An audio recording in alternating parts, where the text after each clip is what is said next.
Welcome to Beyond the Message. This week we are talking about chapter 13, and I am Courtney. And I'm Bob.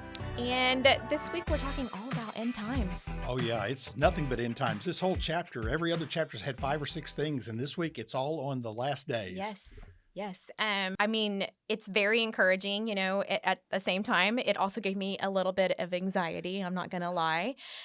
Which part caused the most anxiety for you? I mean, kind of like reading through all of it, Yes. And I mean, it started like right off the bat where he's talking about, the buildings aren't, the temple's no longer going to be there. I Mhm. mean, that's a prophecy. It's already happened, you know Right. that. And so you start to know and you understand exactly what he's talking about.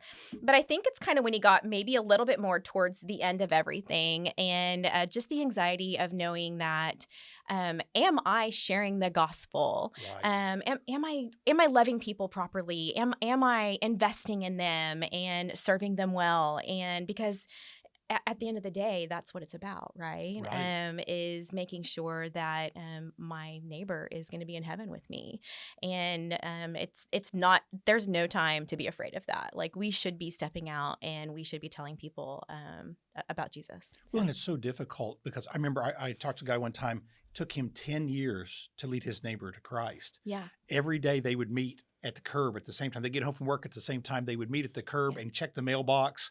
They would take their trash to the curb before going. And he says every week or every day there was just this little 30-second, hey, how's it going? How's work? How's Yeah. the family? And he kept trying to, every once in a while he'd invite him to church. And finally at one Easter, he was able to get him to come and he accepted Christ. But it's that tension of, I should be doing more. I'm not doing enough. Yeah. Or how do I do this? You Yeah, know? no. Yeah, for me, I mean, I'm 48 next week, Mhm. but Happy early it's birthday. hey, thank you.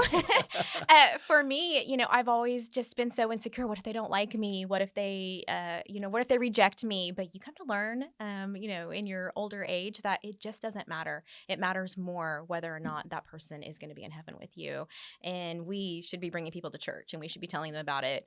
That neighbor is, they're going to still put their trash out and they're still going to look at you whether they like you or not, right? Exactly. And That's so, right. no, I just definitely feel like that was where the anxiety came from for me. But yeah, it's chapter 13, end times. Yeah, it is. Yeah. For me, what you're reading through all these different things that Jesus is saying, the great tribulation and the second coming and all these, but really I get to the whole chapter and I'm thinking, what do I want to talk about?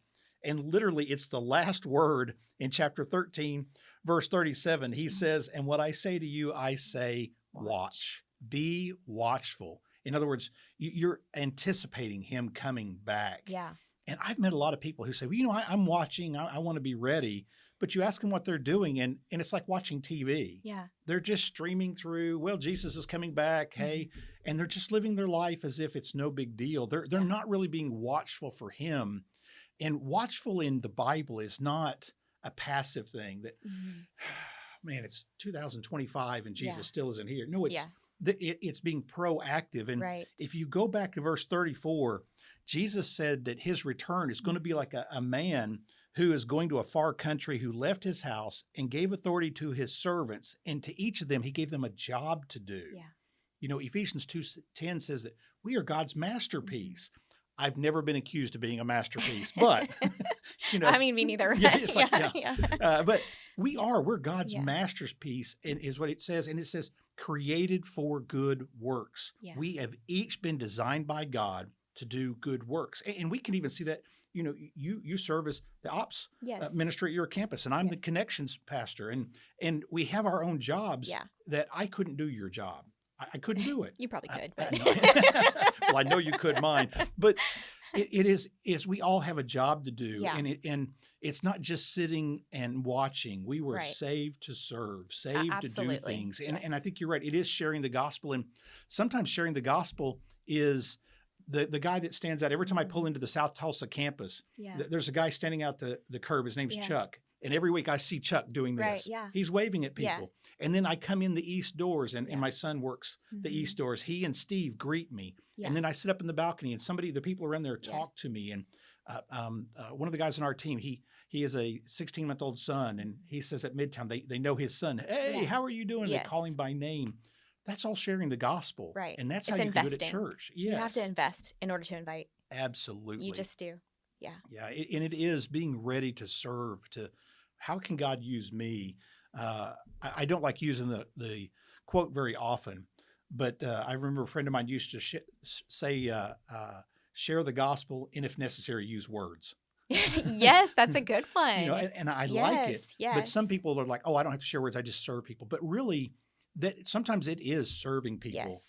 Um, you know, and our outreach team, man, Delmy and her Oh, team make yes. it so easy on us Yes. between John 3:16 and filling the Yeah. void, building all children, Care Portal, the things that we can do Oh, by just being a yes. Yeah. responder on Care Portal and seeing the needs and our Mhm. community group, putting our funds together Yeah. going and delivering a bunk bed Yeah, I'm or always blown away by it. oh, Like just to see how people respond in numbers to help people. I'm mhm. always blown away by it. Yeah, Yeah. and it's if Paul thought the Jesus' second coming was close, and that was almost 2,000 I years ago, know. how much closer are we now? Well, at Yeah. least 2,000 years, but it's, Yeah. Mhm. I don't know if he's going to come back in my lifetime or not, but I don't want to be caught not doing what I was supposed to, because that's No. how the story Jesus tells Yeah. us. Some of them, early, they didn't do it. They didn't want to be ready. They didn't want him to come back. They wanted to run their own lives and do it their own way. And so I think part of watching and sharing the Mhm. gospel is being proactive. What can I do? Yes. I've met a lot of people that their gifting is not mine. No. I Yeah. could. I used to be an evangelism pastor at a church, and I taught people how to share their faith using uh, the word faith, faith, Yeah. and I taught them how to share the gospel with that. I could knock on doors of strangers all day long. I could go to an apartment complex and go from door to door and share the faith outline with people, Mhm. and it never fazed me. Yeah. But I have other people, other friends who they can stand up and sing, or they can do this, just use their gifts. Yeah. And I'm like, I'm telling you, I would pass out. My heart would be beating so much, I just have a heart attack. Yeah. So it's figuring out how God has designed you and how Yes. He's designed me, and saying, this is how I am His masterpiece. Yes. Yeah. Yeah. For me, it's serving people. I love that aspect of it. I would much rather let someone know how much I love them by serving them or seeing what I can do for them, so that I can, do the next step, which would be invite them to church if I know if they're not in church, or just, and if that's not a possibility, if they're not quite there yet, just not giving up on that.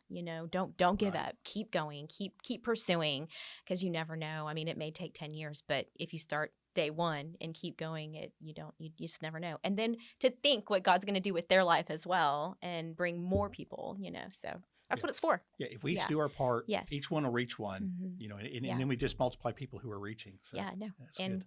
Easter's almost here, That's so right. Yeah. invest and invite. Invest and invite. Yes. That's right. Invest and invite. Yes. Start making a list in your group of people you're Yes. praying for Yeah. to bring to church Palm Sunday and Easter Sunday. And so, hey, I continue this discussion in your group. Below are 3 or 4 questions for you to go over, and they're going to. Some of them are directed toward end times, but some of them are, our responsibility. Yeah. What are we doing? So look over those questions, discuss those in your group. If you're using the app for this, take time and write out your answers and find somebody to discuss them with. And I know it's going to bless you in a great way.